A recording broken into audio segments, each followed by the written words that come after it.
அந்த வசியத்தை பற்றி எழுதும்போது எப்படிப்பட்ட வசியங்கள்லாம் இருக்குன்னு எழுதியிருக்கா, நிறையா எழுதியிருக்கா. அதில் வந்து ரொம்ப சீப்பாக இருக்கிற விஷயங்கள் இருக்கு, இல்லை ரொம்ப இன்டெலிஜென்ட்டாக இருக்கிறதும் இருக்கு. பெரிய பெரிய பூஜைகள் பண்ணி நிறைய கும்பலை கூட்டுறது, அது மூலியமா வசியம் பண்றது, அதே மாதிரி பல விஷயங்கள் இருக்கு. ஒருத்தருடைய மனசுல இருக்கிறத சொல்றது, அதே மாதிரி அவ எதுக்காக வந்திருக்கான்னு சொல்றது, இது மாதிரி எல்லா விஷயங்கள்லையும் வசியம் பண்ண முடியும் அப்படிங்கிறத சார் எழுதியிருக்கார். இதே மாதிரி செயற்கை வசியங்கள்லாம் இல்லாமல், எந்த விஷயங்களையும் வெளியில காட்டி கொள்ளாமல் சும்மா இருந்துட்டு இருக்கிற ஒருத்தர்கிட்ட நமக்கு ஈடுபாடு வரும். சார் மாதிரி இருக்கிறவா, பெரியவா மாதிரி இருக்கிறவாள்கிட்ட நம்மள அறியாம ஒரு ஈடுபாடு வரும்.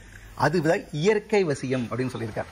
பழக பழக பாலும் புளிக்கும், ஆனால் இப்படிப்பட்ட மகான்கள்கிட்ட பழகும் பொழுது நாம் நம்மை இழப்போம் அப்படின்னு சொல்லியிருக்காங்க.